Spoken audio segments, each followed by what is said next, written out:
Um, so the Sustainable Atherton Dashboard. A little bit about me. I work for Kim Lundgren Associates. As Cristobal said, we've been consulting partners with Atherton since 2023 when we built the site. We also helped create the Sustainable Atherton brand last year, which you can see here with the logo and the colors. I was part of that as along with Kim Lundgren, who's our CEO. Um, and basically, what Christabel and I do every month is not only work on the site and make sure that the data is updated and that we're sharing all the relevant projects and programs, but we're also creating communications together where I'll draft social media posts for Christabel, and then she'll take them and adapt them for use for the town. So we meet every month and are in contact pretty frequently to make sure that we're able to help you guys promote the site, keep the site updated, and make sure that it's as usable as possible for your community. So a little bit about what the dashboard is. Interactive visual climate sustainability website for public engagement and tracking progress. The site is not just a one-for-one reflection of the climate action plan. The dashboard complements and extends beyond the cap by showing various components that display data that might be outside the plan and shares programs and initiatives that people can directly access that they wouldn't be able to maybe from reading the plan. Um, like I was saying, you can explore climate issues, initiatives, actions they can take, and we'll look a little bit more on the site on how the plan is presented on the site versus the rest of the information and how the two complement each other. Here's some site analytics that I pulled to show you how much the dashboard is being used. From January to December last year, there were nearly 2,000 visits. Considering Atherton's smaller population, it's a pretty good rate. It's definitely higher than some of our other client sites for sure. And of that total, around 1,500 people were new to the dashboard, which means we maintained a pretty decent chunk of regular visitors while attracting a lot of new eyes. And most people found the site through direct links, which means that there was an indication of successful newsletter, inclusion in a publication, email campaigns, or social media. So all in all, the site is being used, and many of the pages are being visited, and we're attracting newer people every day. Before I start sharing on the actual site, because Let me we'll ask you a walk over question before there. you leave that. Yeah. Of those visitors, how many were really from Atherton versus around the area? Yeah, that's what we can't see. Because I think we wouldn't be able to see their IP addresses directly. Okay, so we don't know how many of those are from Atherton or Redwood City or Menlo or whatever. Yes, we couldn't see that, yeah. But we do know, we in our analytics, we know what drives traffic to the site, especially links. So we know that when we're posting directly about, let's say, solid waste in one given week, the the visits to the solid waste section of the site increases, and we can see by how much X% amount, but we don't know where those views are coming from. But we can associate with them with a post either on Nextdoor or social media, and then our followers who are engaging with that post. But where exactly they're coming from or the viewership is, we don't know. But if the use of the waste goes up, if then we know they're probably local, right? Or they're engaged with our platforms. Yeah. I think all of them can be inferred, but yes, they're engaging with our platform to some extent. Can you remind me what's the meaning of KLA? That's Kim Lundgren Associates. It's the consulting firm. Oh, okay. Any other questions on what the dashboard is, or why we do something like a dashboard? All right, awesome. I can switch over to share the site. And then I have some bullets in this presentation on basics around using and navigating and sharing the site. But instead of just walking you through those, I'll share the presentation afterwards so you can just have it as a PDF. Okay, let me get my share back up. Oh, can you still see the site? Yes. Yes. Okay, great. Um, so this is the homepage of the site. When you type in the regular link, it'll take you here. From here, you can access all of the dashboard tiles or categories, which reflect focus areas of the plan, as well as useful groupings for the types of actions and initiatives we want to share. Um, Once you go into the dashboard page, you can scroll through these. And then basically, the idea of the dashboard is that someone can pick an area that they're interested in from the dashboard page, and then scroll through information that can be interactive data, um, as well as sharing things like targets and goals, learning basic things about climate impacts. And then most of them culminate in actions that they can take, which you can get to from what you can do down here. And it'll take you right to the bottom where you can access actions down here that will take you directly to a relevant climate action for that category or focus area. We tried to orient most of the pages so that we start with a problem or we start with, the biggest data point, and then get smaller and smaller and more specific as the sites scroll down. Christabel and I are always working on some QA/QC, trying to update the site to make sure everything's fresh. So there are certain portions of the site that we're definitely working on improving. Um, it's really good for showing progress. And the useful thing about most of these components is that if someone's interested in a specific program or a specific data point, you can share directly to that component using this little share feature. It'll copy the direct components link, which is how you can share easily something on the site without having people to scroll to it. People can also see interactive maps and things that can be embedded on the site here. And we can also link out pretty easily to other programs. That's the basic bread and butter of the dashboard is the tile collection and the components that make up all the content. The Climate Action Plan has its own distinct page, which talks specifically about the context and the history of the plan's creation, as well as some of the makeup of the plan, like these planning pillars. And then the main sort of feature of this page is this action table where you can look specifically to an action and goal from the plan, and check on progress that is updated by staff. So this is a useful way of sharing instantly where you are on a certain action. It's useful for community members to track things without having to email someone. Um, and it also is useful for sharing context around certain actions if needed. Christabel and I are working on, updating these as we need to.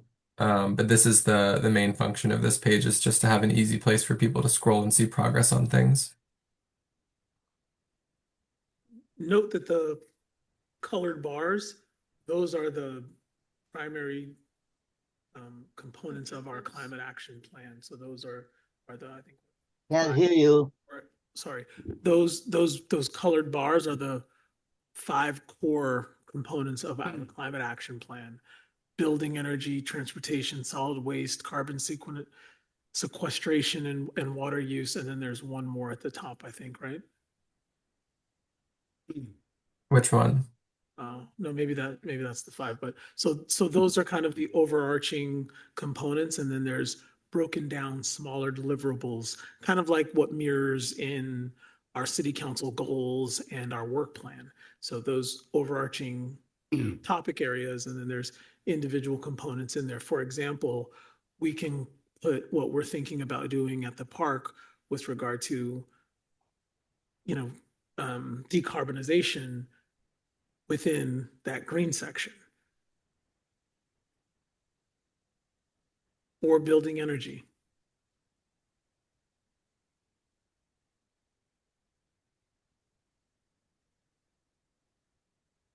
Yeah, so it's a really useful tool for folks to share out. And again, you can share directly to this if someone is curious about progress on certain actions. Down here, there's a story map that sort of shares the timeline of climate action in Atherton, which is another useful way for people to get more context on the community's progress. We found that these sites can be pretty popular with teachers and students, sometimes to share progress in communities, as well as people working on maybe research progress projects in the area. The last page here is the implementation page. This one's a little under construction right now as we're working on updating some of the information on relevant projects that have progress that we can report on, and an implementation status that is valuable to share. So this page is a little bit under progress right now, but we are working on updating it soon. Lastly, we have the call to action page, which automatically gathers the what you can do components from each of the tiles and puts them here. So if you wanted to just share actions that someone can take and they're not really interested in reading more about climate action or they're not really interested in looking at data, you can share just this page, and it gives them easy things that they can do, up to some more challenging things that they can do as well, to instantly have an impact without having to scroll through the entire site. So that's the basics of the dashboard. Um, I think we wanted to switch to questions, Christabel. I didn't Yes. understand the first step. How do you get to dashboard? You would just get to the site. Someone could link it out. And I think also this link is existing on your town website, and I think it's also embedded on your sustainability page, if I'm not mistaken. It is, if, since you have the screen, if Yeah. you could go open up a new browser and just type in Town of Atherton. And then once you get there, if you go to, EPC, so under Government, Committees and Commissions on the left-hand side, Environmental Programs Committee. And to the right, Oh yeah, there's the little climate dashboard. action You go dashboard there. here. Yeah, And then I think, don't you have it embedded somewhere too? we do. That's the quickest way for me to. Hmm.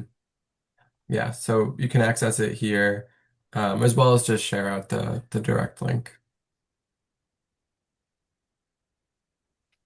Quick question on the climate action plan page. Is it possible for each of these actions to see the numbers around it, by doing a particular action, how much carbon is being sequestered or how much is being saved as far as emissions is concerned or whatnot, so we know what the effect of each of these actions is? Progress towards goal. Yeah, I mean, I can see the status for a lot of them, but I don't know what that means in terms of numbers. Like what exactly is that achieving as far as our climate action plan is concerned? How is that helping? Like Sure, how yeah. is each individual policy moving us closer to our Yeah, progress? so for example, like, and I'm picking this at random without Yeah. real thought behind it. But the first one is electrify 100% of new construction projects by 2030. What is that going to save us as far as emissions is concerned, or how is it being measured? It would be nice to know that so that, as part of the committee, we can know what are the biggest ticket items on this that are going to be where maybe we should be putting more of our effort. Where are the ones where we can affect the most change, that type of thing. I'm just thinking off the top of my head. I think a lot of this would probably require a cross analysis of data that we get from the county and some of our regional partners, in terms of greenhouse gases, new construction and such. And that data isn't necessarily available yet, but I don't want to say that's not possible. It would just require a cross analysis of data to report out that number. Yeah, I'm just trying to, if we have like a Yeah. 2045 goal of a certain number, it'd be nice to know Mhm. which are the things that are going to move us closest to that number. Right. And sometimes data won't address it. For example, this first policy of electrifying 100% of new construction, we tackle that with our electric readiness ordinance, requiring that all new construction is all electric. So that kind of took care of this, but we wouldn't see the effects of that for some time. And the data and the cross analysis of that we wouldn't see for later down the road. I'm assuming post 2030, but the action to set it up for success has been taken. That all new construction will be all electric. If I could add, I mean, to your point, you're saying, how can we quantify our progress in these areas? And, Yeah. frankly, at our staff level, we don't have a really good answer for that. We've talked about this a variety of times. What are the key performance indicators? How can we really evaluate our progress towards goals? Even the data that we used for the climate action plan with Christabel's predecessor and a lot of that's aggregated data that comes from consultants that work with the county across the, all San Mateo County cities. I know that there are ways to pull some of this data in. It's not as readily accessible as Christabel's point, and it's not granular enough for us to get it for Atherton only. If we wanted to do that type of research project, we'd likely have to bring in some other folks to really help assist us with that type of project. It's not possible. It's just not something that we can do at this point. Gotcha. There may be some of the action items that we're taking, like, leaf blower things, and we can piece some information together, but I don't think it would be very accurate. But it's certainly worth looking into, I think, for a future point, because to your point, where should we be investing our time, our energy, and our resources? We've always said as a staff, and I think even a committee, the best bang for Atherton residents is what we're doing with your homes, what you're doing with your homes, and how you're building your homes, what materials you're using to build your homes with, if you're using gas appliances versus electric appliances. So we've focused a lot of our policy from a council perspective on those types of initiatives, because some of the other things that we can do from a town perspective, we're kind of already doing, but in line with Ken's and the committee's proposal to consider these other opportunities, what types of equipment are we using to maintain the site? And without adding some of those quantifiable measures, for example, the installation of the EV chargers. I know that there's some debate about that, but that's one of those steps in the direction of, as the town merges our vehicle fleet over to electric, we're installing infrastructure to be able to support that migration, right? We ordered a lift to do a variety of maintenance things that happens in I get on a ladder to clean my gutters, but these guys use this lift. There's gas powered ones and there's electric ones. The electric was a lot more. We got the electric one. So to your point, like, how could we quantify that? We can probably come up with some information, but there's the dance where we'd get a Ken in the crowd and he'd say, I contest these numbers. And so we try to stay away from that, but it's definitely worth exploring, I think, for the future. Anthony, this is Eric Lane. I'm the new council member. A question along those lines: is there any kind of a micro measurement? Like, for example, for a gas stove puts out this much emissions, and a electric stove puts out this much. Then somebody can just do like head math on that. So this is exactly what I'm talking about. We can put together assumptions. I've seen that data.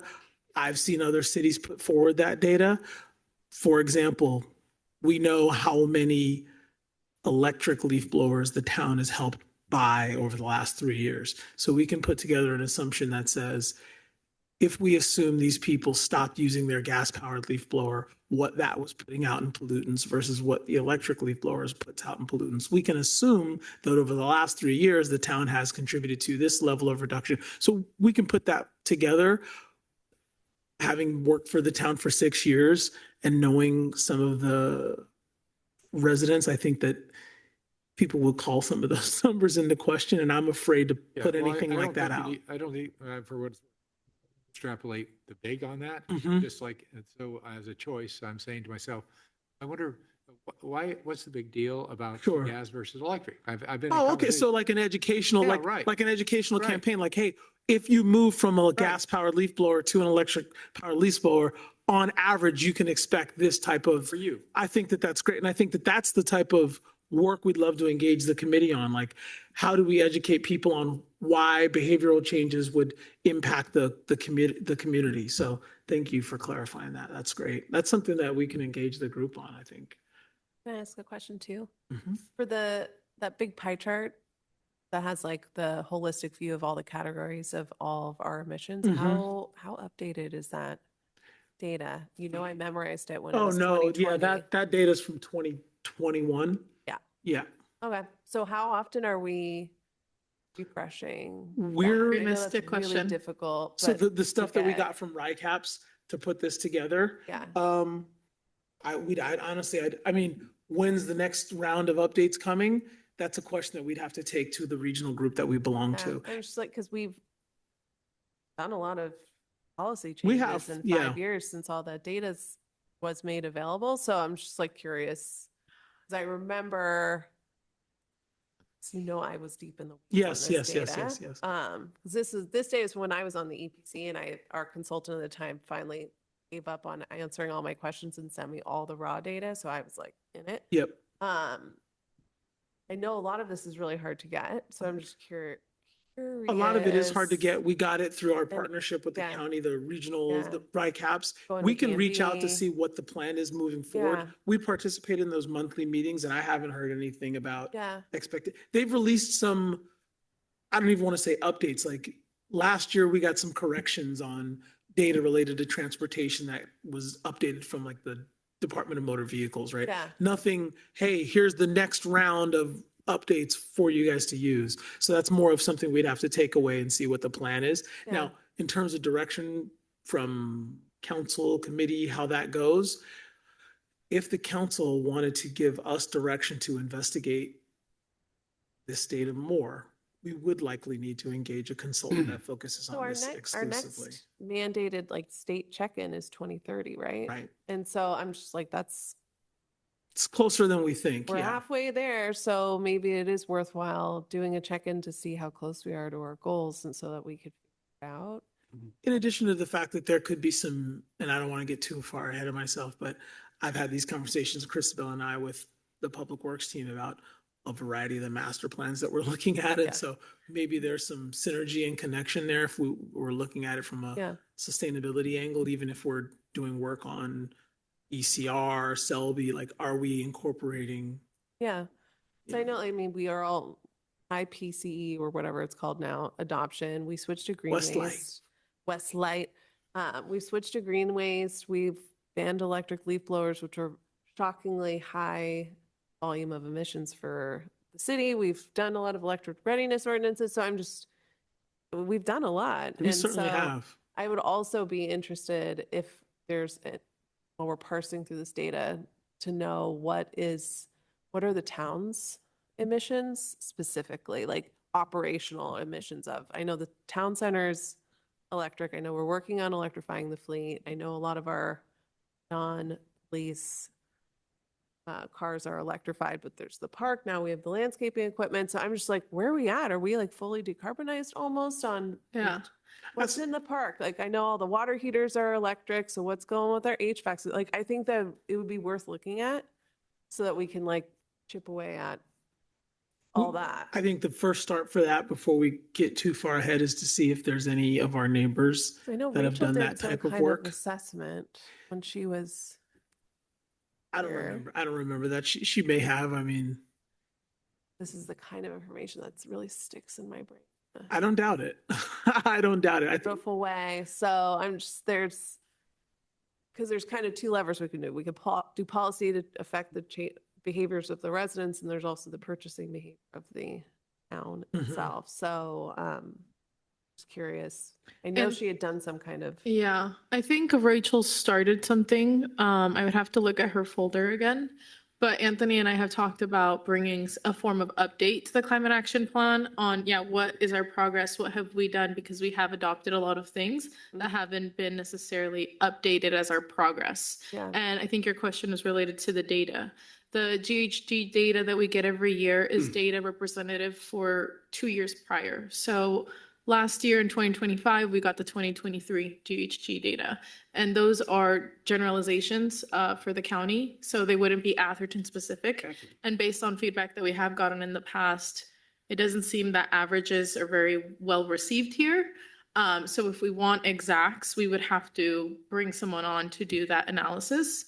Because the data that we use on the dashboard, and Joey might know a little bit here, is data that we get from our partners. And those are mostly averages for jurisdictions in the county. So it will capture Atherton, but not just Atherton.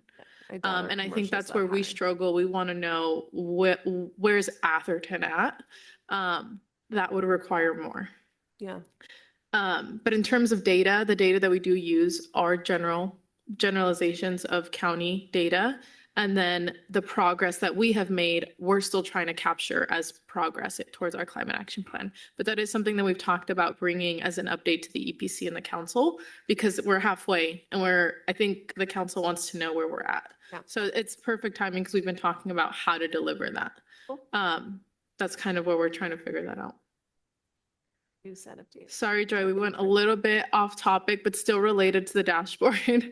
No, it's totally fine. I'll also note that our other San Mateo County client, Redwood City, is also dealing with GHG issues from RICAP's Mhm. data analysis. So you guys definitely aren't alone in struggling to identify exacts versus averages.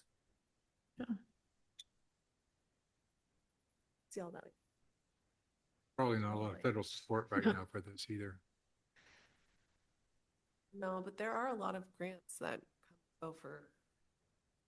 So it'd be, If there's something. But like we've it got- Could support. but we can carbonize the life for. Yeah. Well, when such update does happen, that would be reflected in this dashboard so that the public can see what the town has done, whether it's purchasing EV fleet or electric equipment / investing in local organizations and efforts, or what are we doing in terms of bringing down GHG emissions, and how are our actions bringing down emissions or some of this data that we're wanting to see. You can continue, Joey. Thank you. Oh yeah, I was just gonna leave it for any questions. My last point was just gonna be a little bit about sharing the dashboard. But are there any other questions before I just finish off with that? Nope. Seeing All right. none. Awesome. Yeah, the last thing I just wanted to note is that we tend to promote the dashboard to certain types of people who are in, a good position to take impactful climate action. So when sharing the dashboard, we have a couple of like common types of people that we tell people to look out for. Homeowners who are in a position to retrofit their homes, people who are interested in replacing their car and are thinking about an EV, people who are trying to sell or boost their property value, might be interested in electrification, someone whose electric system is older, and is trying to upgrade, and then people who are interested in home EV charging. These are just a couple examples of people that would really get some value out of the dashboard from being able to see the impact that they're making, as well as get some instant links to, utility incentives, or town incentives, or just to get sort of a regional context for what kind of work has already been done in that area, and how they can contribute. So when sharing the dashboard, we'd really recommend finding some, if you were talking to someone and they're mentioning, oh, I'm working on, upgrading my kitchen stove because it's older and I'm trying to replace it with an electric one. You can go right to the dashboard and share one of the components directly with them on what they can do. So it's an easy way to find people who are in a position to take action and then directly share with them the dashboard link, which can take them to that place. That was my last little thing there. I can put this presentation in the chat just so you have it. But other than that, I think that's all I've got. Can I ask a Thank you, question on the Joe. dashboard for a second? Yes. So what was just discussed by Joey, how do you get that information to the people that are in that position? How do you find them? So I'm thinking about buying a new stove. How do we know that? We don't know that, do we? No. The communications that Joey and I prepare are more so across the board to attract I'm people not, to the different I'm things. not throwing stones. I'm just saying it's a hard thing. Yeah. I mean, most people I suspect, at least that I know, aren't going to go to our dashboard before they buy a stove. And that's not high on their thought process. I'm going to go to, we go to the old airport appliance and look around, but before, really, am I going to go to your dashboard? Probably not. But so when I looked at the other stuff, is there a way to tie in our planning department and new construction department with some of these items, such that a builder who's going to build a product has a checklist saying, yes, I did go over these with the new owner, all that sort of thing. So nothing forcing him to do anything, just saying, hey, I did check, have you done this checklist? So at least he or she is asserting they've had this discussion with the decision maker, going to make those decisions. I don't know if that makes sense or not. I'm just raising it as an issue. That's a really good point because we don't, at least at the staff level, we're not engaging folks with the dashboard as much. I think me as the sustainability staff, I rely on you all and the council to leverage this tool and to kind of be ambassadors for this tool. And if you know your friends and your neighbors are looking to electrify their homes or you're having conversations around sustainability efforts, you can bring up the dashboard, you're familiar with the dashboard, and you know how to engage with the dashboard. So you're kind of my ambassadors out in the community, but at the staff level, we're not using the dashboard in the day-to-day operations, maybe as much as we could. I don't know if we could necessarily require it, but it can definitely be a conversation. But the odds of having a discussion around the cocktail hour about sustainability is very low, Mhm. at least to the people I deal with. They're more they're more interested in how long they're going to live in the X number of years. And so what I'm saying is, if I'm going to go do take out a permit to build an ADU or make a modification or build a new home, is there just an easy way to make sure that the contractor I have or the architect, I don't know how it works upstairs, but whatever the way it works, it says at least they were exposed to the dashboard and the comments. They don't have, at least we know they saw it. So I'm asking. We did, this is Eric again, we did something like that with the chicken ordinance. Yeah. Because when people came in for the chicken ordinance, we had a flyer that said, by the way, these things are about, like, everything from the type of chicken you had that would collect less to to the size of the pan. So I remember the section on no roosters, and here's how you choose a rooster. And and it would be the type of thing where you just have a flyer there and give that to the. But it's a question you could ask the building roundtable. Mhm. I mean, I'm taking note of that because I think it's a good idea. I think the best way we could utilize it is training staff on the dashboard and how they can use the dashboard to engage with customers, whether it's homeowners, builders, architects, and pointing them to sustainability efforts as they're considering their remodel, new construction, or demo. And the other question is 2030. If we wildly exceed our savings and have done a wonderful job, what does the town get? And if we wildly miss it, what does the town get? I don't think there's reward. I think there's punishment. I don't think there's And reward. what's the punishment? I'm not sure on that. I'm sorry. For the 2030 goals. He's asking if we meet our goals or surpass them, is there a Oh, reward? no, not that I'm aware of. There's no bucket of money, or we may be recognized as a sustainable city through San Mateo sustainable initiatives, or Saving the planet is the price. maybe, And what if you miss maybe it? my grandkids will There's a bigger goal at hand. walk around without a mask on, but not that I'm not. But what if you miss them? What happens if you miss them by a lot? Then what happens? Say that What again? if we miss the goals by a Our lot? Then what 2030 happens? As far as I know, that there's no enforcement agency passing out penalties or citations. But you could have, good guys, bad guys list. We exceeded our 2020 goal, so we don't know what it's like to fail. Yeah. I was like, I don't think we would be in that position.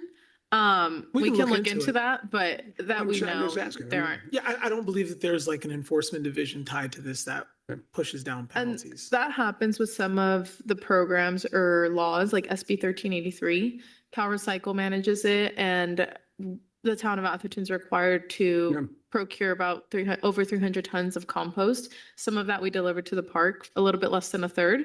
And in the past 2 years, we have fell under our procurement target, but Cal Recycle is currently not enforcing on it. But we do know that they're preparing to enforce on it in the next few years. So similar could happen with other programs and legislation, but not too sure on the 2030 goals. We would have to look into that. Typically, that's how these things are rolled out. It has an effective start date, July 1, 2025, and they give you a year or two before any enforcement mechanism is really pushed out, and then even then, there may be a few months of a lag, or the first lever is a warning or a citation, counseling, something to that effect. But there's typically notice, warning before any type of penalty. So can I have an answer to your question that you asked before? Because I'm renovating my house, so I know a lot about how this all goes. When you are pulling permits with the city, you have to fill out what's called a Title 24 form, which is kind of outlines all of your, and this is a state program to have Title 24, and we can add things to it on a local level. But Title 24 is mostly the state goal is around energy efficiency. So there are a lot of requirements around insulation, proving that you're doing, there's rules around the window, that you have to have double pane windows that have some various. And that's an electricity mainly and gas Mostly, issue. well, That's what what they're it's trying to save. mostly is trying to reduce your energy Yeah, consumption. which is the So two it's things we're trying- saving, right? Yeah, so you're required to show and outline what wall insulation you're doing, so in Atherton, for new construction and renovations, you are required to have insulation under your house, in your walls, in your ceiling, certain level of windows. You have to also be explaining that you're doing LED energy efficient lights. So there's a very comprehensive checklist.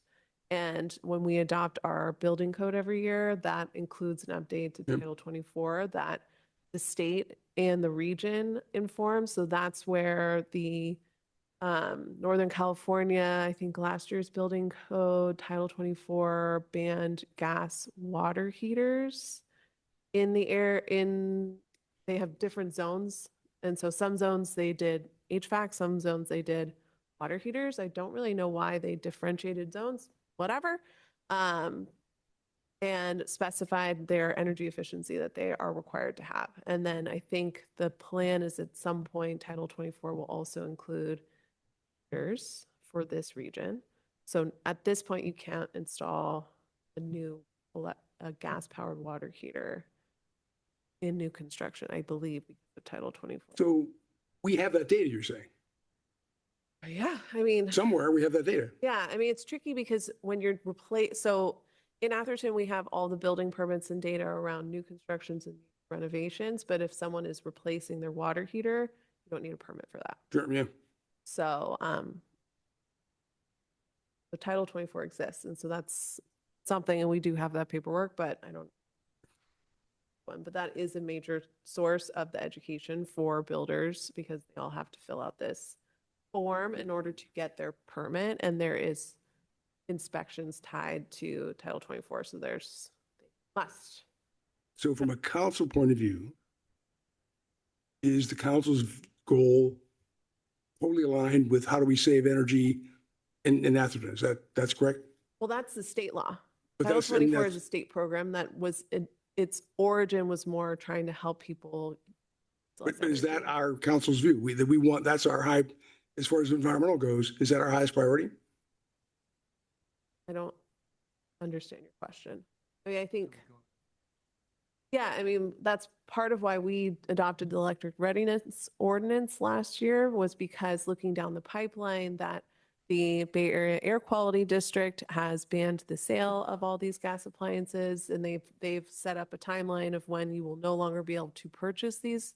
So for people who are replacing got their all that, water yeah. heater, so we, as part of our electric readiness ordinance, is requiring people wired if you're building a So new I guess I'm not being whatever. clear. You're right, I'm not being clear. My question really is, if there are ways to save energy in the town of Atherton Hmm.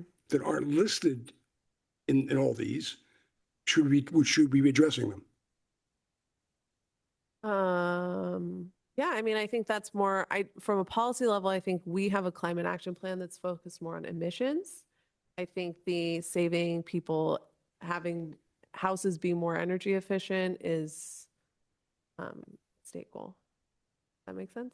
Yeah. But that is maybe it's not written down anywhere. That's a goal of the council.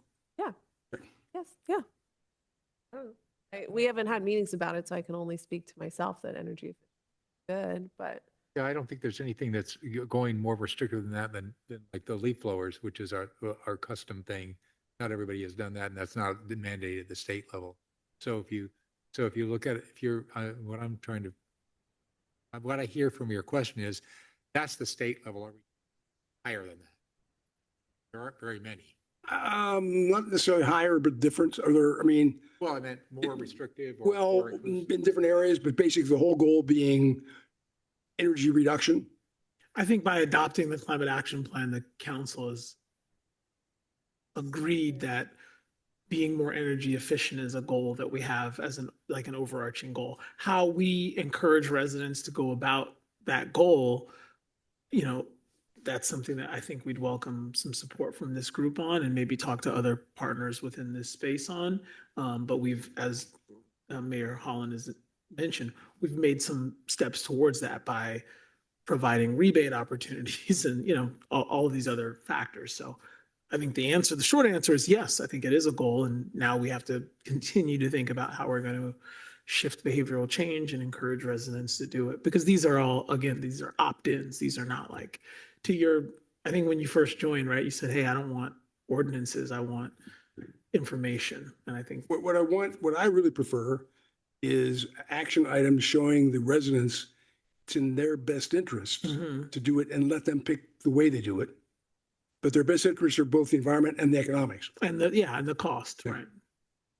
Sometimes those things don't always work out in the short Yeah, term. they can't be, though, but right? often they're not the same, but Like solar. If you put solar on your roof in the first year, are you going to recoup the cost of the construction? And no, you're not. I don't think Yeah. anybody's found that to work out, especially if you own it. But over the next 10 years, could it offset your PG&E costs? There's value there. So The funny thing about that is I randomly talk to gardeners. They hate the battery powered blowers, hate them. They totally hate them. yeah. I know, but I'm saying, so one of the things you got to think about is what do we do about that? I mean, how do you go about making something useful and wanted? So you just got. Part of our conversation with Brightview is going to be a part of that. We've already had some email exchanges with that vendor, and they've mentioned a variety of things that would need to happen if we're going to migrate some of our tools over, like dedicated space for recharging, which, Complicated. right, like if the worker is used to getting something done in an hour and a half, but he has to swap out his battery twice, it now may take him 2 hours. He's probably going to be frustrated. And one of the questions that I asked our public works director to think about, or part of our conversation with Brightview, is there are also, I think, health benefits and impacts to the person using the devices.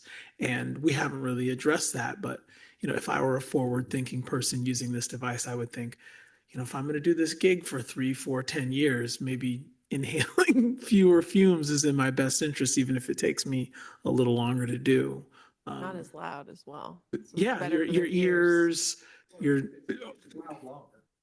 It's the new loud longer. Yeah. Yeah, I mean, the blowers go much longer now. but all that's available, all that data is available from guys like the folks from AGSA, and all- AGSA. it's Yeah. all, they've done all that analysis. They got it. And so I had a conversation with Ken a little earlier. We intend to come armed with these conversations with some of this supplemental data.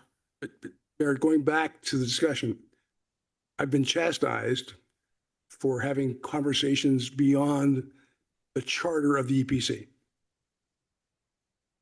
And since I don't know the charter of the EPC well, I guess that happens. But I certainly thought part of the charter of the EPC was to ask probing questions. So one of the probing questions I asked is, what's one of the largest use of electricity in a house in Atherton? And that is the pool pump. The pool pump uses between 30 and 35% of the electricity of most homes. So, but you can't live without a pool pump because you got a pool, it's going to turn green if you don't do it, right? On the other hand, in my observation, having done this personally every day, every location yet, there are a significant number of homes in Atherton whose pools are not used because they've used them when they were younger and the kids were young, like my house and all the neighbors around me. There was no kids around, there's no grandkids around. Those pools look pretty, but they're sucking up energy and they're sucking up water. And the two things that are expensive and hard to find here are electricity and water. And so if we could figure out a way to deactivate those pools and provide a value to the residents who wanted to do that, that would be a major environmental savings and potentially even a cost savings to the homeowner. But nobody thinks that way. And so one of the things I was going to propose was when we get talking about the exit guys, who does that and how do you do it? And the snap response from most people is, oh, I'd never want to lose my pool until you realize it's costing you $3,000-$4,000 a year just in electricity and water. And if you're not using it, is that good or bad for the environment and your own pocketbook? Excited to see the headlines of like those California liberals are coming for your pools now. So, like, No, it's not that at all. No. they're taking your stoves and your pools. Like it's Well, horrible here. First of all, I don't think you're thinking big enough because a lot of people, if you could show them that it both looks good and is economic for them, they would do it in a nanosecond. But they have no idea how to do it right now. So one of the discussions we're going to have in probably September next year for seniors is, if you want to get rid of your pool, how do you do it? And right, you go to your pool guy and say, I want to get rid of your pool. They go, oh, can't do that. It'll turn green. We'll charge you a little less a month. Doesn't solve the problem. So all I'm saying is there's other things beyond what our current plan that might be worth looking at. I think it's a great idea for the senior task force. Like I like the intersection of EPC seniors there because Well, I mean, seriously, you find someone over 70 and ask them if they use their pool. yeah, interesting. Anyway. I don't know how one gets rid of one's pool, but also I have a 5-year-old. How do you get rid of the pool? Do you have a pool and I have a 5-year-old? We Oh, you want your 5-year-old to have a pool, no question. Maybe you should take your 5-year-old to everybody's pool. That's great. They would love that. Yeah. Like, but please heat it. He's 5, so it must be at a certain temperature. You could rent a kid to bring the pool. You can have pool parties around the town at somebody else's pool. Great. There you go. There are services for that if you're interested. Seriously. There you go. Yeah. Maybe there's arbitrage here. No, there are. There's like, Uber for people's pools and things like, or Airbnb for people's pools and things like that. Yeah. Anyway, just a thought. Okay. Can just start running a home class in their backyard and they can start making money on that empty pool. Well, you're young enough that this is not a problem for you yet, but when you get older, you'll find two things. One, you can't afford all this stuff anymore. And two, you don't have the time or effort to do it. Things you used to do on your own, you just can't get done anymore. And so all of a sudden, all these things cost money and time, and you're spending your life trying to figure out how to reduce the money and time you're spending. Yeah, it's interesting. Anyway, thanks. Thank you, Ken. I do want to bring the conversation back to the item related to the dashboard.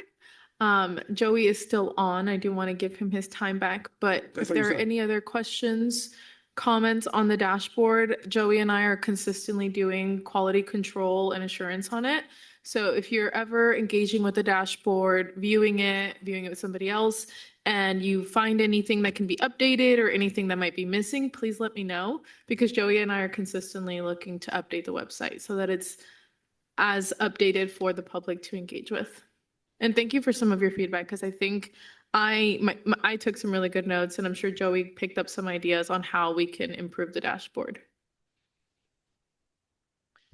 With that, I will move on to the next agenda item. Thank you so much, Joey. Thanks all. See you later. Moving on to item number 3 for a discussion and nomination of a new chair. At the last meeting, we talked about this. I know we don't have the full committee here, unfortunately, but I did want to have the conversation of a chair for this committee because we have been without a chair for about 6 to 8 months.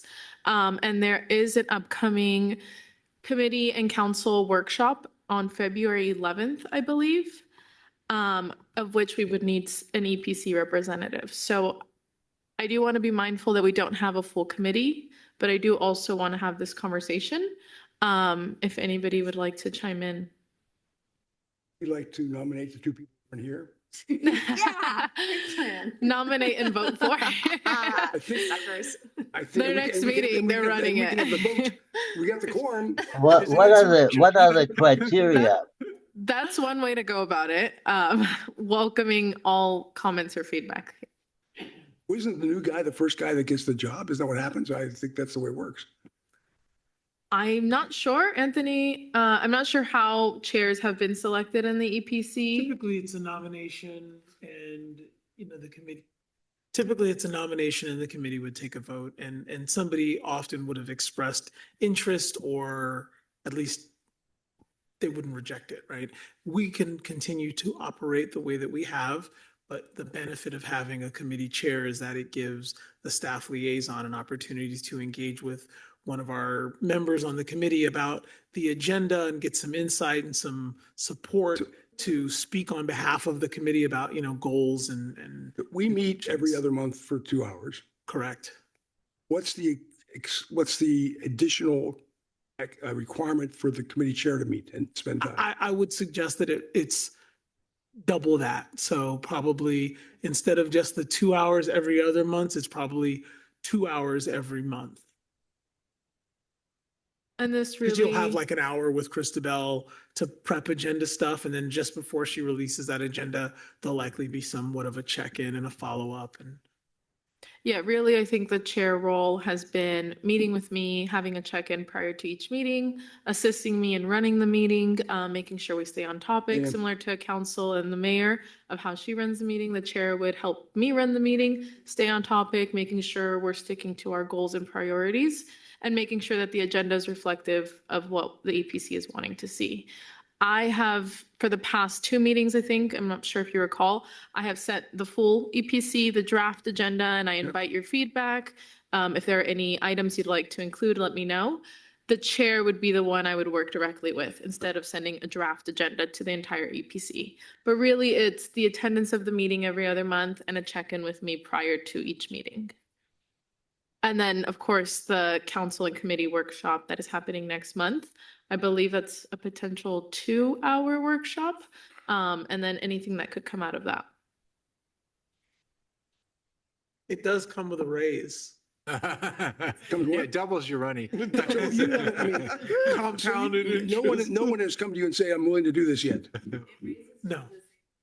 No, but at the last meeting, we didn't really have the full Yeah, conversation. So I just didn't want to keep kicking the can. yeah. So when we, But I do want to acknowledge that the full committee isn't here. I would say that if either of the two of you maybe will reach out independently to Sophia and Surum and say, hey, like if you guys have an interest, why don't you follow up with I would do Christabel? that personally if I had their email addresses. Say that again. I don't have their email addresses. We can share those with you. I think that's fine. But I think, I don't know what your view on this, but I think if one of them were to step up, that'd be great. Yeah. If one of them were to step up, that'd be great. And I think, Sure, we could yeah. mull it over. Happy to and volunteer someone Christabel who's may not reach here. out to each of you independently and Well, say, I hey, mean, if you have an interest in this, let me know. And if not, we can move on and keep working the committee. I want to make sure that we have enough time to get to the Earth Day topic. You're doing the compost first? Where do we go first? Earth Day first. Okay. Cool. I will continue, and I will follow up because we are going to seek at least one representative for that meeting next month. So I'll reach out and follow up with any interest/availability. Moving on to agenda item number 4, discussion on Earth Day participation. We also started this conversation at the last meeting on what the EPC's role has been in planning Earth Day and being a part of Earth Day, and then how that role changed last year to the EPC being a participant in Earth Day. At the last meeting, committee member Ear requested that I provide some examples of how you can be involved. So there's a staff report that outlines community conversations, tabling, workshops, family-friendly activities, or other opportunities that the EPC can take on as a participant at the event or playing a role at the event. But really just wanting to have the conversation of what you would like to see for the EPC at Earth Day. In the past, the EPC has also been charged with helping with the main activity or main part of the event. I'm still open to that assistance, but again, as one of the committee members requested, there are other ways that you can participate.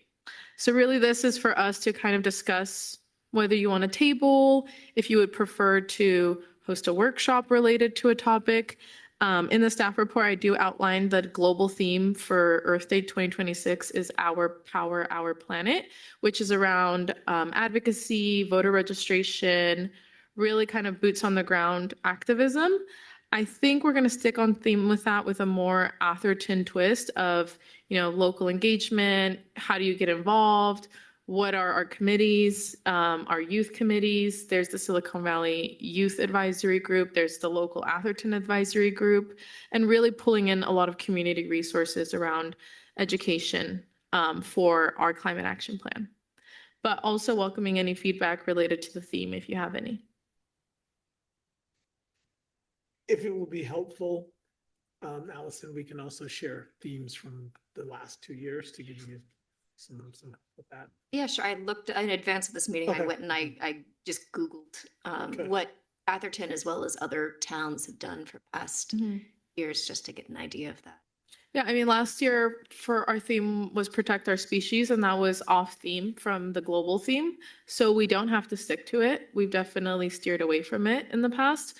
But really, I think what's been really receptive with the committee and the public are promoting or having an event that's very family engaging, but also informative, educational, hands-on, where folks can go learn, but also do something with their hands. Yeah, so I took the theme that was the global theme, I didn't interpret it the same way, I guess, that you guys did. I thought it was so I wrote down what I thought the 2 core purposes of that theme were. And one was make residents feel empowered and connected to the environmental action.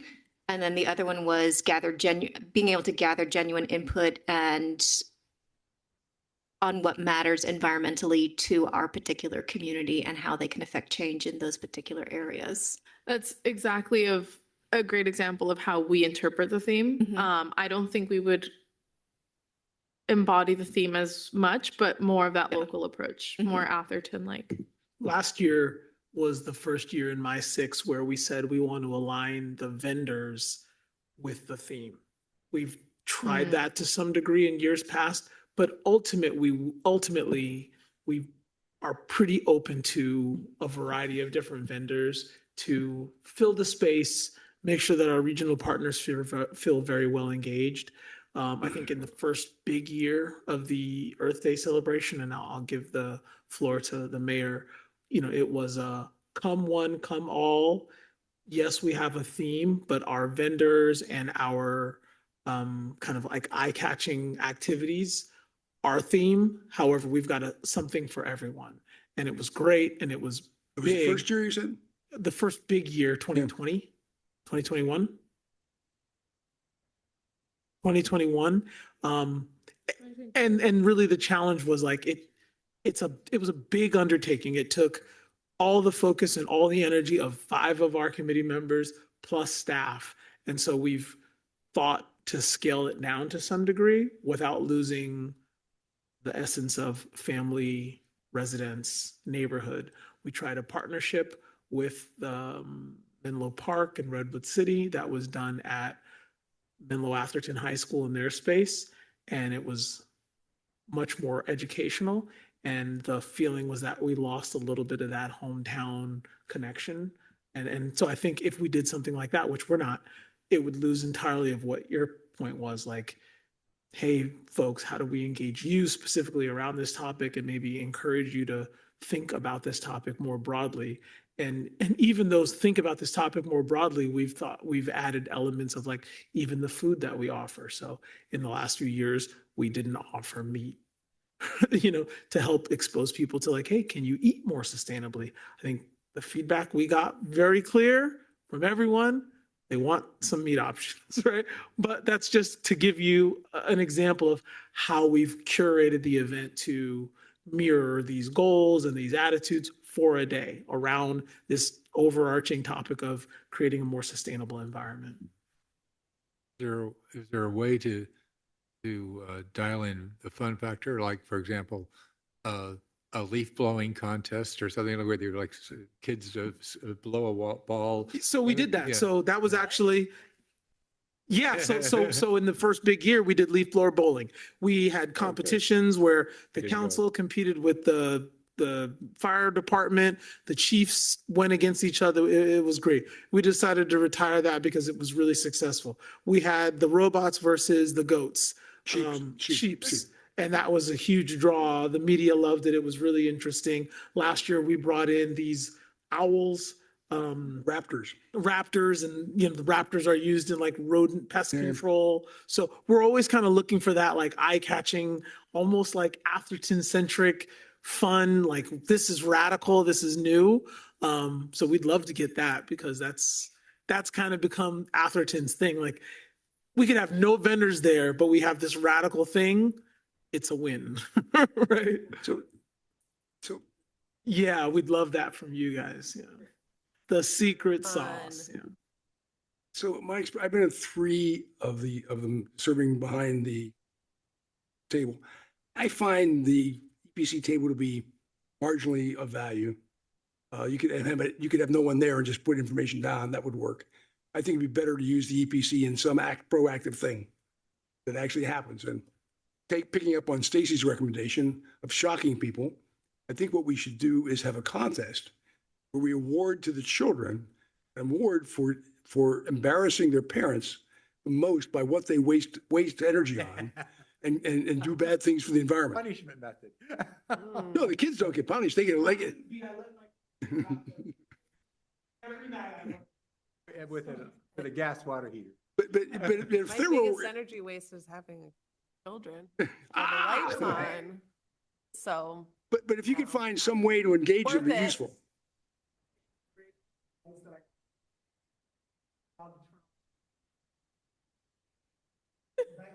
like wearing a headlamp. But something, I don't, get the kids involved in some fashion. And that's also Yeah. Yeah.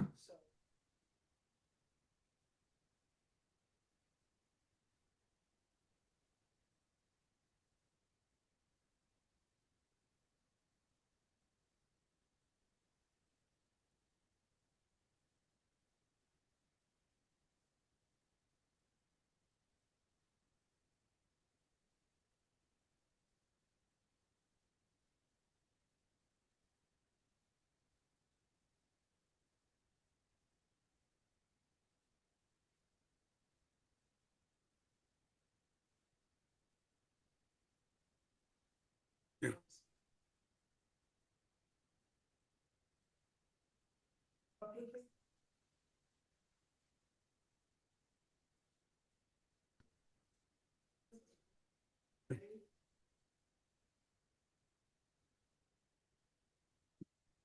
ideas would thank you. That secret sauce idea is something that, If you did your Brightview thing, the analysis discussions that we're talking about, I don't think you do this on Earth Day. no, But you do them that month or week or something. yeah. We could even use Earth Day to promote that activity yeah, to get yeah. people there. Yeah. Up on the screen, I put the global theme and their ideas of how we can embody this theme. I just wanted to show you the list in case it inspires any ideas, or if you feel like maybe we should pivot from the theme and you might have better suggestions that we can propose. I am taking my first update to the council on February 4th, which I believe is a study session. There, I'm going to be mostly sharing out the volunteer recruitment, the event flyer, registration process, and any updates that I have about the event. The event is pretty cookie cutter, so the process of planning, inviting vendors, volunteer recruitment, food, and such is pretty standard. I think really where I could use your support is if you have any feedback on the theme before it's finalized and any main activity that you think could promote the event, the theme, or Athertonians would like to see. So I don't know if you're looking for like ideas during this meeting or not. Some of them are, well, one of them maybe is exciting. Most of them are more general potential ideas. But before this, I just went and I made a list of potential activities. Please. Yeah, All right, I mean, we welcome it all. All right, Thank you. so the fun activity I thought of was, could we do like like drone seed bombing or something like that, where we get some drones and we put a little bag on them filled with native plant seeds and let people race around a certain portion of Holbrook Palmer Park planting wild seeds of some sort.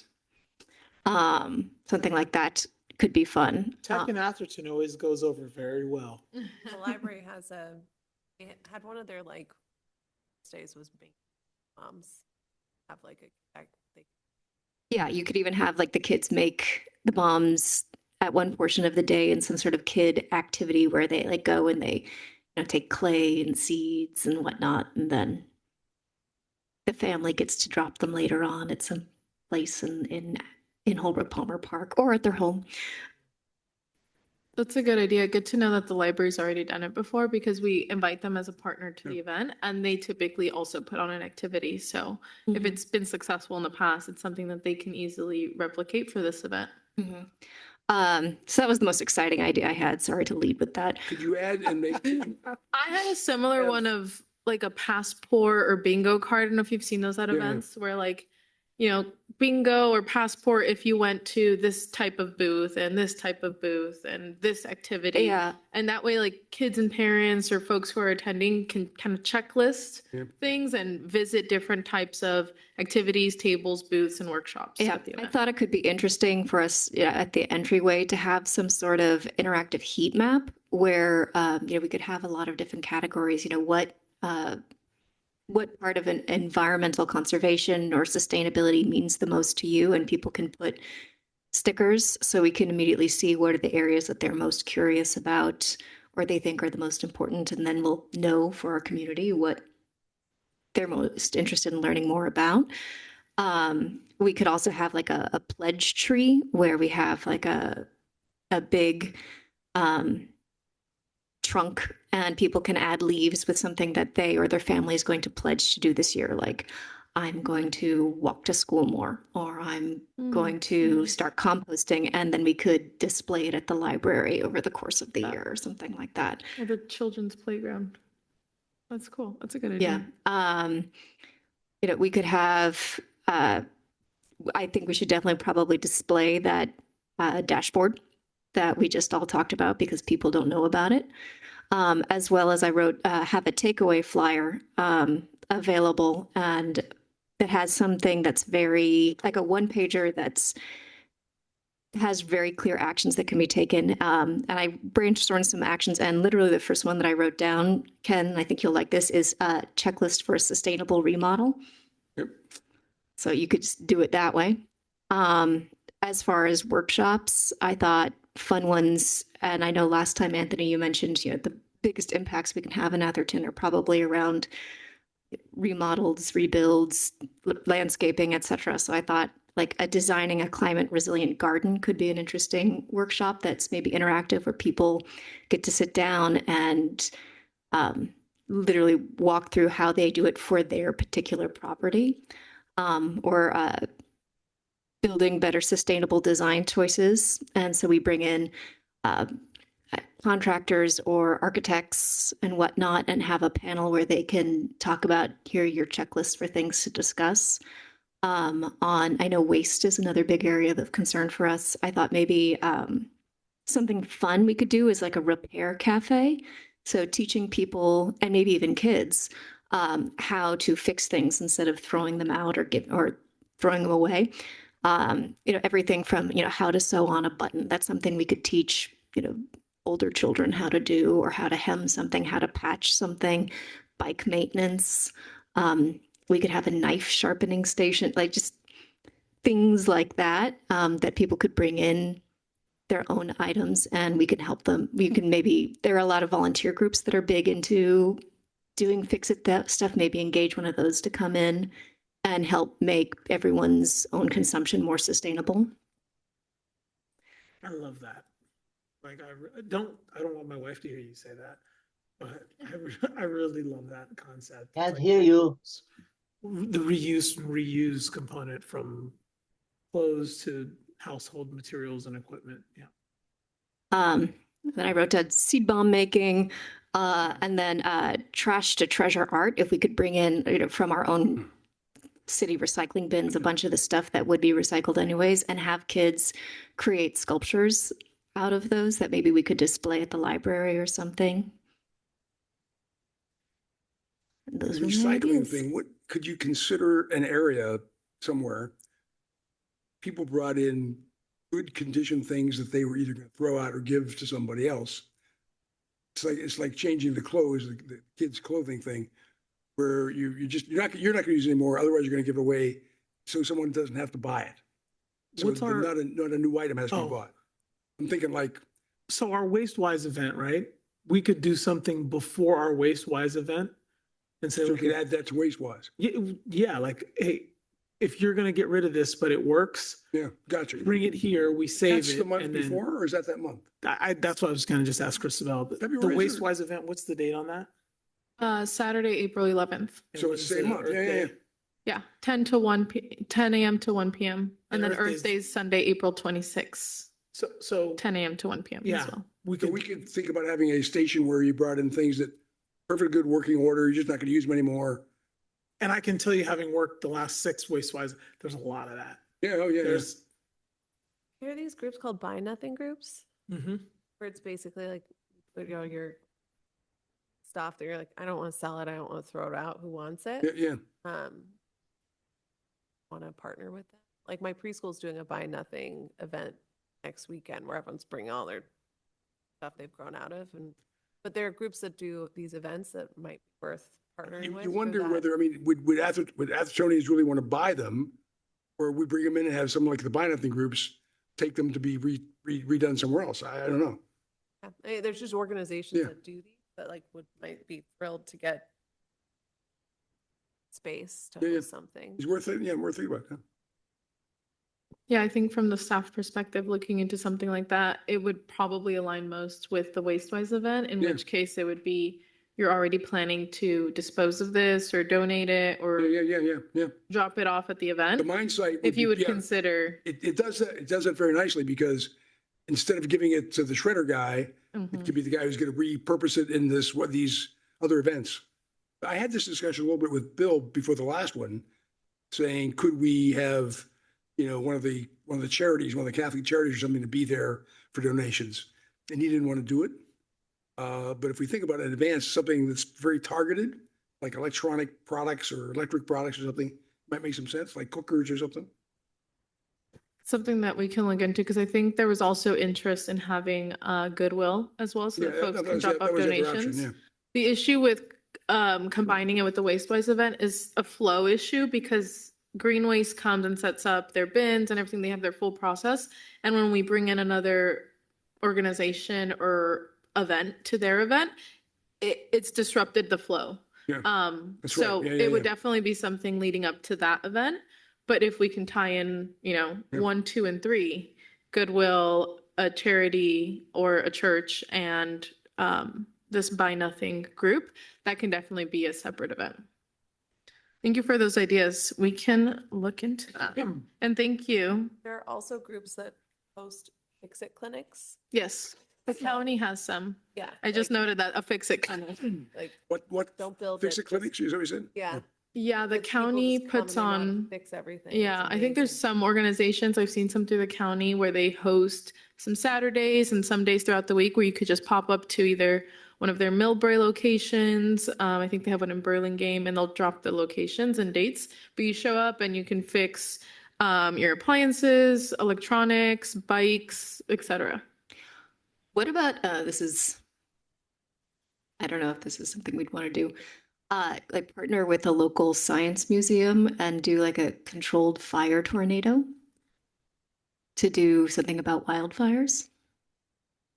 Then you could also get like the police department involved to talk about fire safety and, how you plant correctly and all those types of things as well. That's a good idea. Thank you. Good stuff. Be sensational. No, thank you. These were really good ideas that I think we'll definitely want to follow up on some of them. And some of them are really easy to incorporate into the I'd like event. to pick up her idea about the flower seeds in a bag. Mm-hmm. How about if you put them into a dog food and let the dogs eat the flower seeds, and then you don't have to pick up their waste? You get the seeds and the fertilizer together. Oh my It's a perfect goodness. synergy.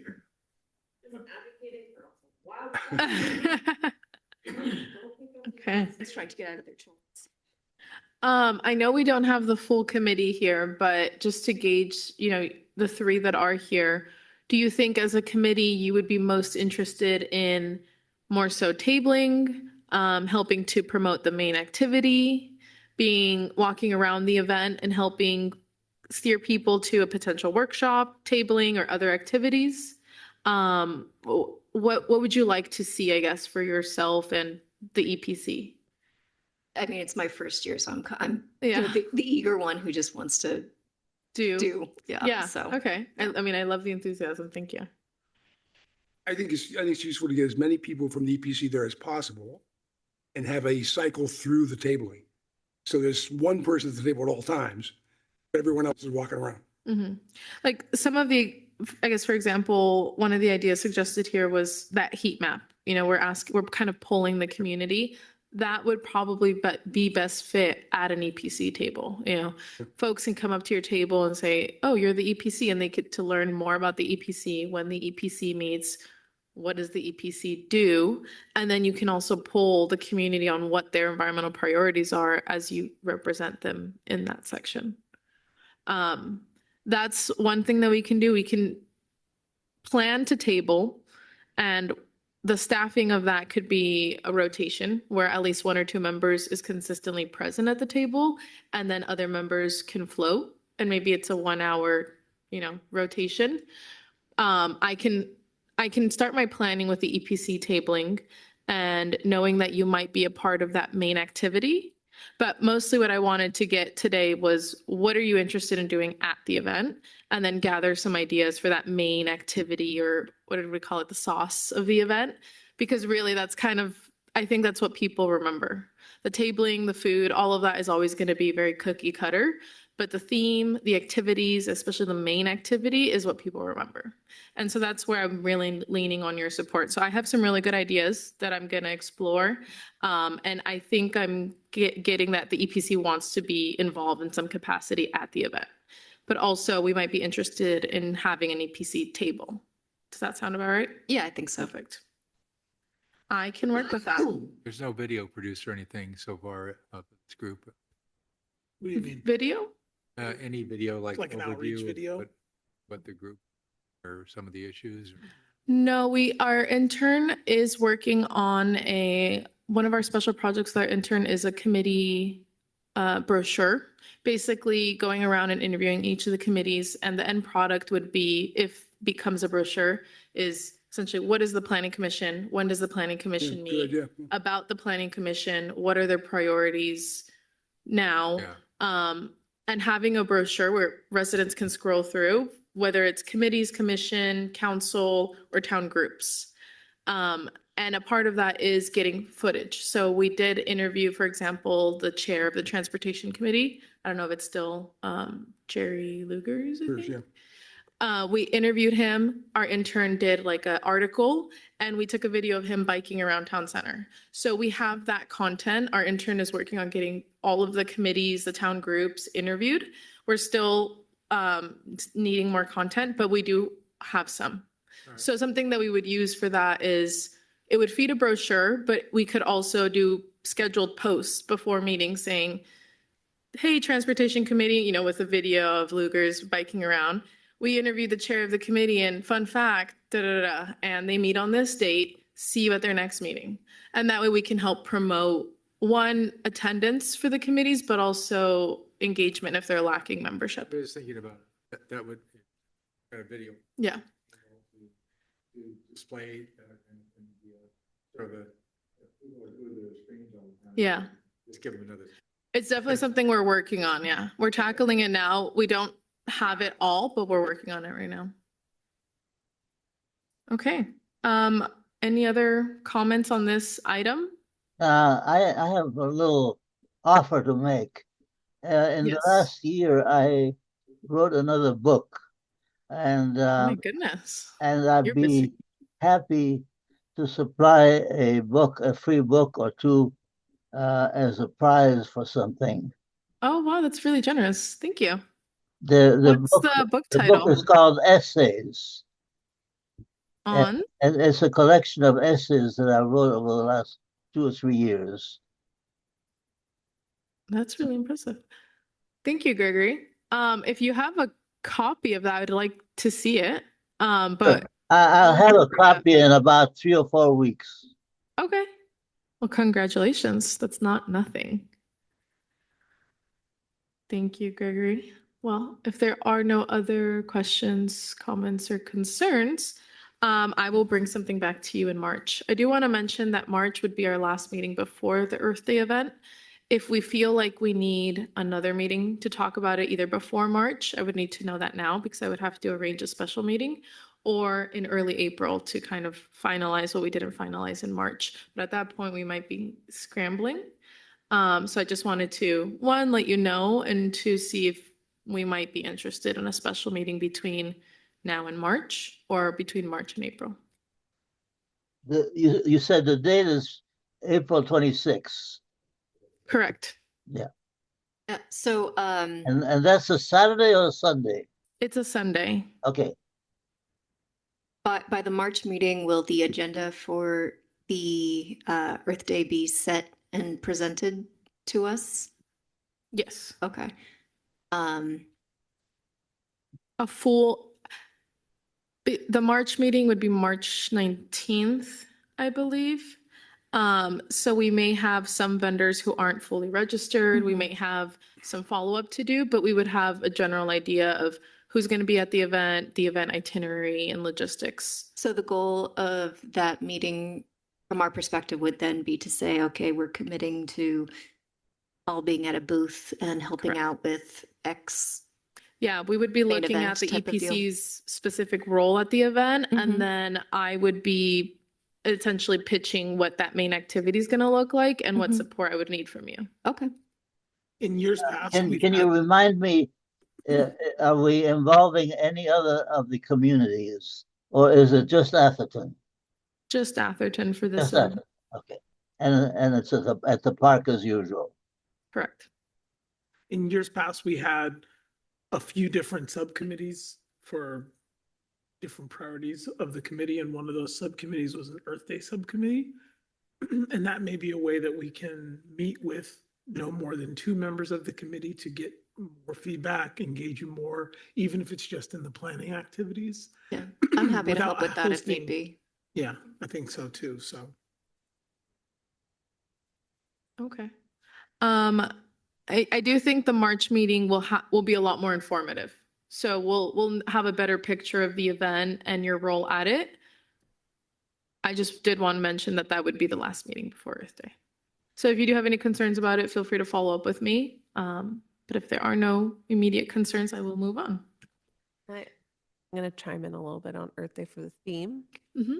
When I heard power, I went electricity. Yes, I know, me too. So I feel like in terms of like a secret sauce stunty kind of something, like, Mm. I don't know, like there a spinning class where everyone's on bikes that are electric And you can hear the, powering the food truck, or there's like there are weird Yeah. things that people have built where it's using human power to make electricity that could, Is the No. CEO of Peloton a resident? I don't know. You remember, like, that would be cool. I helped start Silicon Valley Comic Con. We looked at doing fitness classes using using human power to power screens and stuff. And there are groups that do it.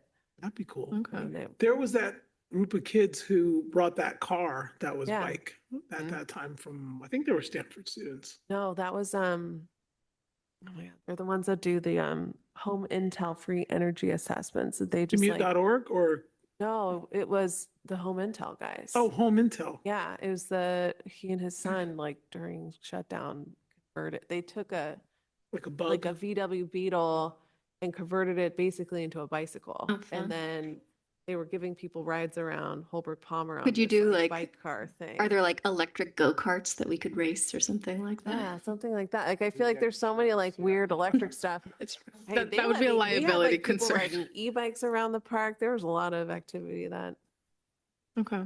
here, but I feel like there's things, there are a lot of weird stuff like tied to Burning Man and things that of art displays that have motion to power things. So I don't know if there's something it's a nugget. Just take it Yeah. and run with it. It's an idea. Yeah, thank you. So, yeah. Thank you for the idea. We'll look into all of these. These were really good ideas and really engaging. I think last year, I'm trying to remember last year what we did.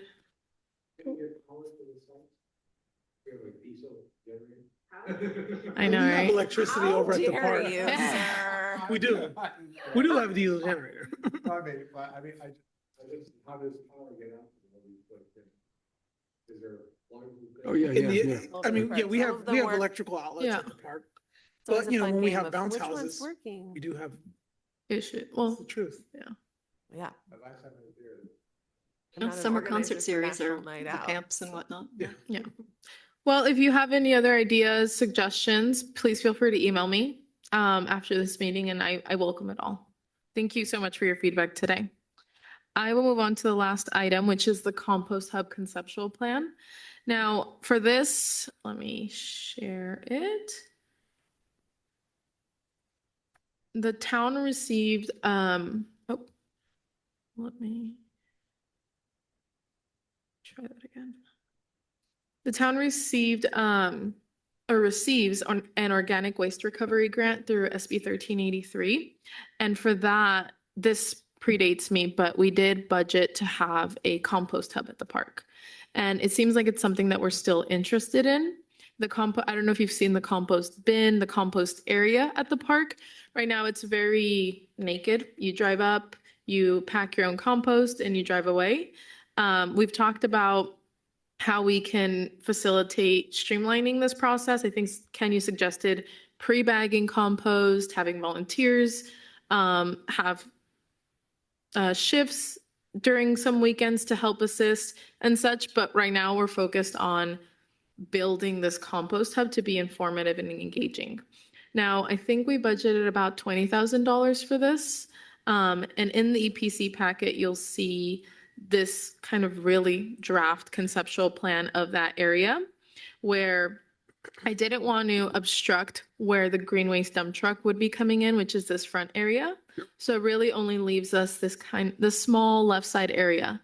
Now, we're not looking to do too much other than a community bulletin board where we can put in and update information, legislation related to SB 1383 and anything that might be related to it, as well as promote things like Earth Day or any related events. I also included a sign saying, welcome to the compost hub. We do have a sustainability logo that I would love to showcase there. And what else did we include? Over here, you'll see this kind of animated outdoor play table. This I found to be interesting because folks who are there with kids can engage, learn, and kind of get their hands dirty. But that's pretty much all that we have envisioned / what the budget allows for this area. I did want to bring it to you before I bring it to the council in case you had any additional feedback, suggestions, things that we can add. Really open to any feedback here. So the table itself has animation playing on it? No, it's just an outdoor table. I think it's bolted into the ground. And I think really the material can get wet, dirty, and easy to be cleaned, but it looks like it's just a platform. Okay, so I was just trying to figure out what animated meant. Oh, no, just like the caricature style of it. Oh, okay. I was like, how is It was the only that's image really they had. expensive. How are you gonna No, do that? it was the only image they had on the site. I understand. And so it looks a little funky. It's very draft, but Gotcha. it's really 3 materials that we would look to order. A welcome sign, that community bulletin board, which has 6 sides to it. So we can really leverage and put a lot of information, anything that the EPC is working on. And then that outdoor table that folks can bring children or engage with the compost a little bit more, spend a little bit more time in this area. We could maybe include a small picnic table, a bench, I don't know if we really want people hanging out in this area, I don't think so. but it really open to feedback here. So when is the recycle, the electronic waste day? What day you said was April something? Saturday, April 11th. Could we, on that Saturday, while we're talking about dropping off waste, and we're talking maybe about this recycling thing of equipment or whatever, could we arrange for that day during the waste recovery thing to have people shoveling compost in the bags you can take with you? Just at that session. Come here, leave off your electronic waste, pick up some compost. I don't see why not. We typically we will have Greenways will bring a fresh pile of compost that folks can pick up. So that might even streamline the process. When I went to the last session last year on the thing, on the recycling waste, it was interesting because, and I think Anthony had his comment, it's the highest percentage of Atherton residents I've ever seen driving through HPP. Yes, right. Because they're all Atherton residents and they're all trying to get rid of that stuff. Yeah. So you got an incredible opportunity to hand stuff, talk to people that are all Atherton residents off to do it on a mission. Mm-hmm. And so if you can get them to, as part of that mission, stop by and pick up pre-bagged compost, that'd be very valuable. And while they're there, by the way, you might actually talk to them and ask them why they're there and what they would be, make them there more often and what they would do. Because we're trying to solve a problem. We don't know what the problem is. You figure out why they're not coming, but they came this time. How many people there this time weren't there before, blah, blah, blah. Say, all right, what would cause you to do this more often? Mm-hmm. I don't see anything here that would cause me to go there more often. Are there bags there now? No. No. The very first year we got green waste, thank you. The first year we got green waste, they provided pre-bagged compost for us. And there's just a cost to it. Was it bagged or in bag? No, they had it bagged and it was ready for people to So it was just in a bag collect. sealed. They just pick it up. Correct. Okay. If we were to have something like that done, there'd be a cost for I green was waste I was just thinking about if I had a choice between a table there or some kind of a stand with bags there for you to use, drove up, so that you ended up having a way to know, oh, I didn't think about that. Oh, there's a bag there, then I'll. And that's the idea of why don't we talk to people doing that? And what would cause them to do it? My personal view is the number of people that go with their own bag and shovel with their own shovel out of our compost thing is not very big. Well, we provide the shovel, we provide the bags. Well, We just don't if they're provide there, yeah. bagged compost. If they're there, then they often are, but sometimes the shovel disappears. Yeah, you're right. Surprise, surprise. Right. And what are they paper? Are they plastic? What are they? I mean, They're plastic, and keep in mind, that compost bin is there all year long. Oh, yeah, I understand. Yeah. But I mean, when I ask my gardener, why doesn't he go do it? He says, are you kidding me? It's much cheaper and faster to just get a big thing dumped at my house. I mean, for me to go pick up those bags or even make bag them myself, you can't pay me enough. And so even Green Waste, you ask Green Waste to drop off a load of their same stuff. Yeah. It's going to be cheaper than you going to do it. Well, some of the feedback that we've gotten is, I guess, the act of picking up your compost and how that can be a struggle for some of our residents. Yeah, it's not easy. Yeah. Now, if with every cup of coffee at Madame Guzzo Colette, you got a free bag over there, that might work. Just kidding. But what I'm saying is we got to make it easy we need to make it easy for our residents to do it. Mm-hmm. And who is going to go take their time and money and effort to drive over, shovel the stuff into a bag and take it home? Not that many. And don't you really want the guys who are in construction and anybody who's doing a renovation or landscaping deal? Going back to the checkoff list, you've got a landscaping architect. You pick up all your stuff there. And you might even convince Green Waste for landscaping opportunity to drop off a dump load at the place, not in Holbrook Plumber Park. So you're landscaping a new home or a backyard and you need a dump load of stuff. Take it right to the house. I think Greenways does offer that service on their That's what I'm website. saying. Yeah. They do Okay. offer that service. And the question is, why not use that instead? I mean, we could subsidize part of that or whatever. I'm just Yeah. saying, got to make it easy for the resident. Right. My concern would be the budget for that, because like Anthony said, the cost to pre-bag that much compost. Sorry, I'm not being clear. Find volunteers is what you're saying. No, I'm trying to be clear. For the guy who is landscaping his backyard, Yeah. new or renovation, just dump it there. No bags. So you're saying we deliver it, They We- delivered. green waste, Green waste, instead of driving over to Hoboken Park, goes directly to that address and drops it off. but individual addresses. Yes. There'd be a cost for sure. We haven't investigated But that. why is that different than going to Hoboken Park? They go to Holbrook Palmer Park once and they dump one big truck. They don't go individually to Well, different. what if they did one big truck Well, all the it's places? They free. may, I don't know. It's free to residents at the park. I As understand, soon but- as you request a private service, that's where the cost would be. For us to provide a public service and pre-bagging compost, I don't that want would I be don't the want additional pre-bag. cost. So let me be very clear again. Sorry, not being clear. How many times does Green Waste deliver a truck that they dump over there in HPP? How often? Maybe less than 6 times a year. Okay, and all those are free to us, or whatever the deal is. We pay something or whatever. Mhm. But you would like to have 12 of those instead of 6, wouldn't you? Say that Yeah. again. So what's the difference between them making 12 trips to Holbrook Palmer Park or 6 to Holbrook Palmer Park and 6 to private addresses in Atherton? It's the same. The demand. But if they have the demand, then you're happy to do it. Right? If you said, come and get it at Holbrook Palmer Park, or we'll deliver it to you at your house, but you got to take a full dump truck. Tell me the difference. Isn't it the same?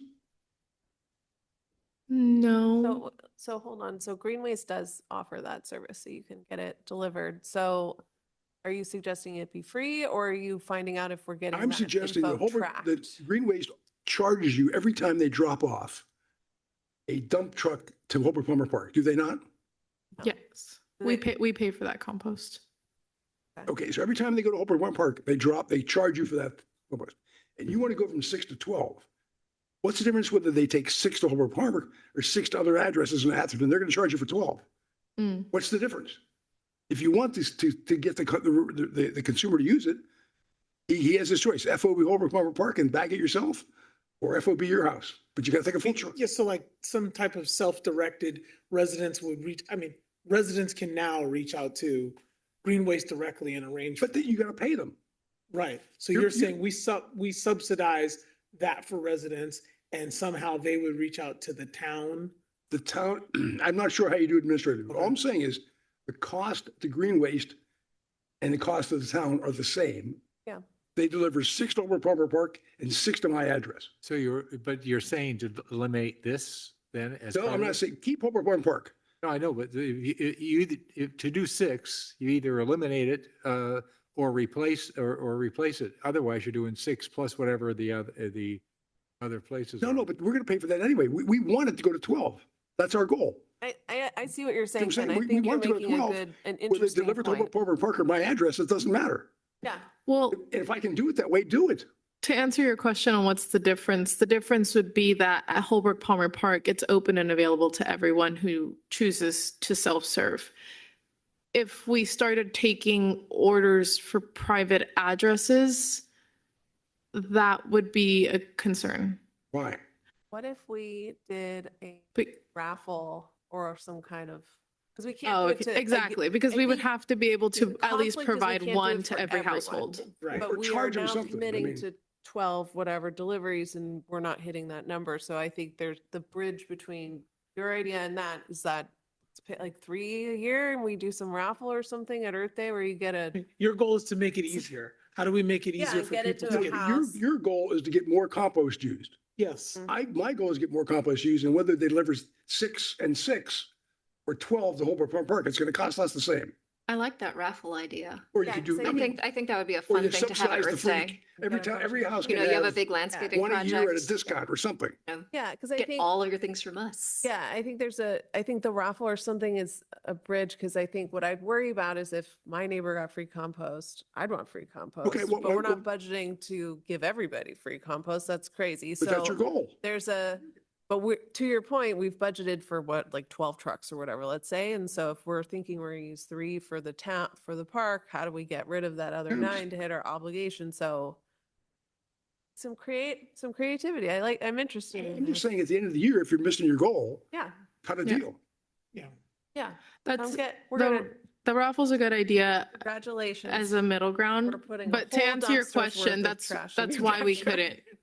That's why we wouldn't be able to do it, because we would have to offer a compost delivery to each household, and that's something that we couldn't Well, you'd have to financially find a commit way to. regulate that. You only had so many free rebates for the leaf Right. blowers. I mean, there's. But yeah, not- those were preset and, first come, first serve. So this Oh, you a can- raffle would Every month, be we're gonna do 6 randomized. compost deliveries. I don't know, don't tell me the reasons why I can't I do got that. you. Yeah, Tell me the reasons how The can we do it? logistics How we need to can be do worked it. out. I don't want to hear what we Okay. can't do it. I want to hear how we Yeah. do it. So we deliver 3 composts Yeah. every month. It's Get like on the fun. list. Get on the list. I feel like there are so many inappropriate taglines. I'm excited to see which one we land on. Yes. Yeah. Yeah. Or it can be,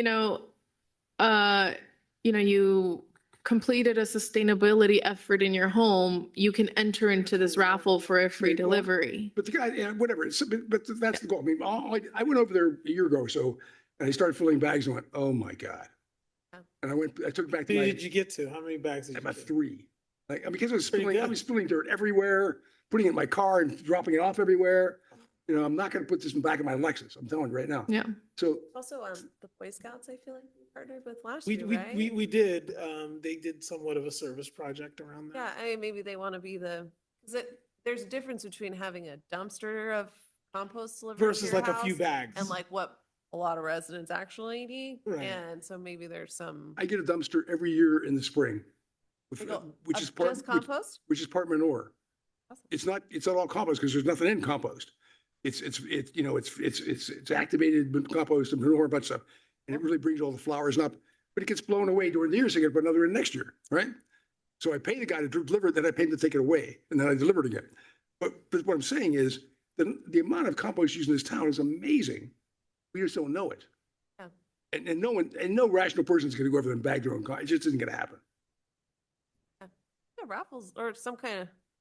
No, thank You know. both. Yeah, how are you eligible to do this? There's got to be, Yeah, that's a really good idea of how we To can promote compost. in general. self meet our own procurement goal while also benefiting our Right. residents. Thank you. Any other feedback about this compost hub? I just wouldn't spend $40,000 till I interview people that were there delivering their compost, and you figured out, talk to 30 people, and here's what they told us. Mhm. Because otherwise, we're shooting in the dark, thinking what's going to work. I Some- mean, if we were able to get something like a raffle or something of that ilk going, I'd happily give away all 12 to that if we thought it would be a more effective use of it, rather than just having, I think it's nice to have. my child's something preschool is right there. around the corner from that. I would love to not have the compost smell right next to her Every school. time they deliver a load of the 6 loads, whatever it is, what do they charge us? I think it's a little over $800 So per divide it into 17 40,000. tons. How much load would that be? 40,000? That's 50 loads or something? About. So at break even, you got 50 loads you're delivering around the state, around the town. Before we rush off and put up these gorgeous signs, I'd really think about what's going to sell the product or not. Mm-hmm. Okay. Okay. Thank you. That was a lot of good feedback that I can take next steps with. We also need to not use plastic bags. Yes. They have paper bags. Like you're gonna hear it from me from the dais. I was thinking. Like how? There's been both though. There's been both, but. Okay. If there are no other questions, comments, or concerns, that is the agenda for today. Thank you all for Thank you, coming. guys. Thank you for helping us meet a quorum. As Anthony mentioned, we can do an Earth Day subcommittee to help move some of these items along. I think I gathered some interest from the folks in the room, but I just want to confirm if that's not the case. We can follow up about a potential subcommittee. Yeah, I'm happy to I help. think one of the other 2 people should be on that subcommittee so they can learn more. Yeah, I mean, so I think we've got a couple of like Not for years. email takeaways that we can do. Ping each of you about interest in chair, vice chair, pin each of you, maybe refresh the list of our subcommittees and see if we have some people who have an interest in any of them. And so I can help. Okay, put that together. I'll follow up via email with that.